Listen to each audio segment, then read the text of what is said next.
Hello everyone, welcome to Rekha Singh educational. Hindi व्याकरण के अध्ययन में आज हम शुद्ध और अशुद्ध वर्तनी पे चर्चा करेंगे।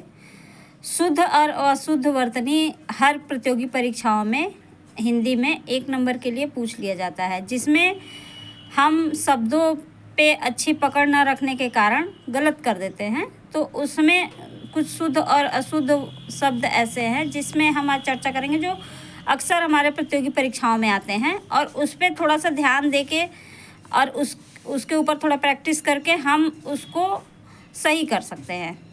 शुद्ध और अशुद्ध वर्तनी में पहला शब्द है हमारा स्वादिष्ट। स्वादिष्ट, ठ और ठ और ट का डिफरेंस होता है। जैसे हम स्वादिष्ट, हमारी बोलचाल की भाषा में स्वादिष्ट होता है, और प्रतियोगी परीक्षाओं में जब स्वादिष्ट लिख के आता है तो हम ट को सही कर देते हैं और हमारा गलत हो जाता है। तो यहाँ ठ विशेषण की एक उत्तम अवस्था, यानी जब शब्द विशेषण हो, विशेषता वाले हो, यानी विशेषण की उत्तम अवस्था, यानी सबसे ऊपर, सबसे। स्वादिष्ट का मतलब होता है कि मतलब सबसे अच्छा भोजन, अब उससे अच्छा कुछ नहीं, सबसे अच्छा। इसी तरह से घनिष्ठ है, वरिष्ठ है, कनिष्ठ, गरिष्ठ, मतलब इन शब्दों में विशेषण का प्रयोग होता है कि मतलब घनिष्ठ यानी सबसे अच्छी दोस्ती, घनिष्ठ मित्रता होती है। वरिष्ठ यानी सबसे अधिक आयु वाले लोगों को वरिष्ठ कहा जाता है। कनिष्ठ यानी सबसे छोटे आयु वाले।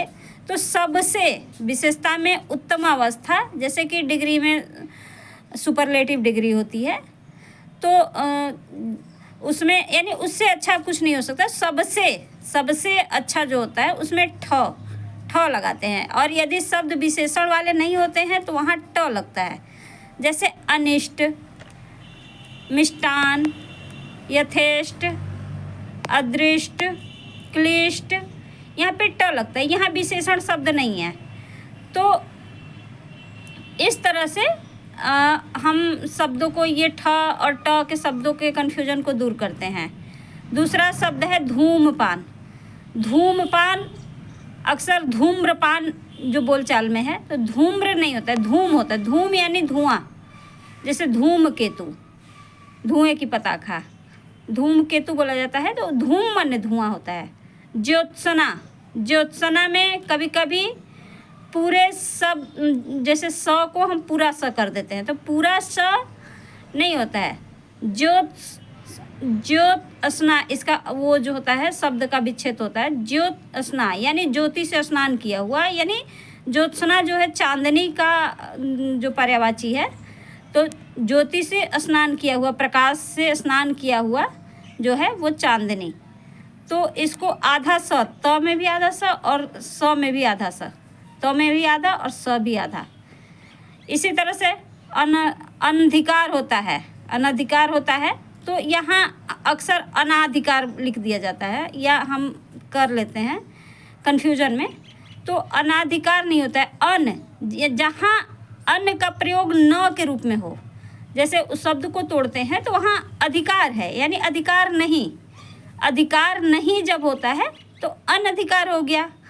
तो उसमें हम जब नहीं का प्रयोग हो, नए समास होता है, नहीं का जब प्रयोग होता है, तब हम आ की मात्रा नहीं लगाते हैं, तब आधा न और अ मिलके पूरा जो होता है न बन जाता है। आधा न और अ, अन्न में आधा न हो गया और अधिकार में अ, न और अ मिला तो पूरा न बन गया। तो इस तरह से अनधिकार होता है, अनाधिकार गलत होता है, अनधिकार सही होता है। तो यहाँ पे अनंग हो गया, अनंत हो गया।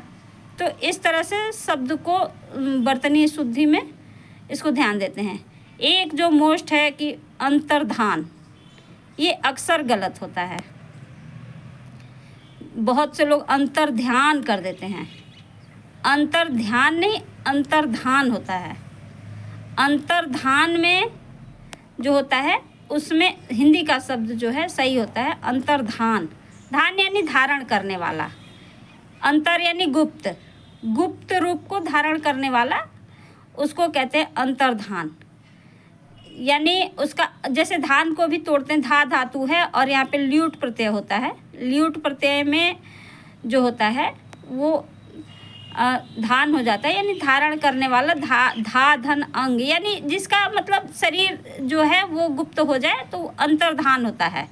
अंतर्ध्यान में हमारा ध्यान गुप्त होता है, वो भी तद्भव रूप में यूज होता है कहीं कहीं, लेकिन जब शुद्ध अशुद्ध वर्तनी में अंतर्धान आता है तो हम उसको ध्यान देना पड़ता है कि हमको ध्यान नहीं लिखना है, धान लिखना है। धान यानी धारण करने वाला, अंतर्यामी। हाँ, मन को गुप्त रूप से जो है रखने वाला कि ये अंतर मन, जिसमें मन के अंदर उसके क्या चल रहा है वो हम नहीं समझ पाते हैं, वो गुप्त होता है। उसी तरह से अंतर्यामी, गुप्त बातों को जो जानता है उसको अंतर्यामी।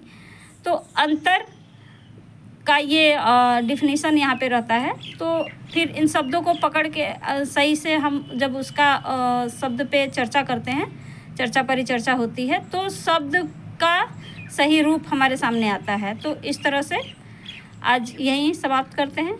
धन्यवाद।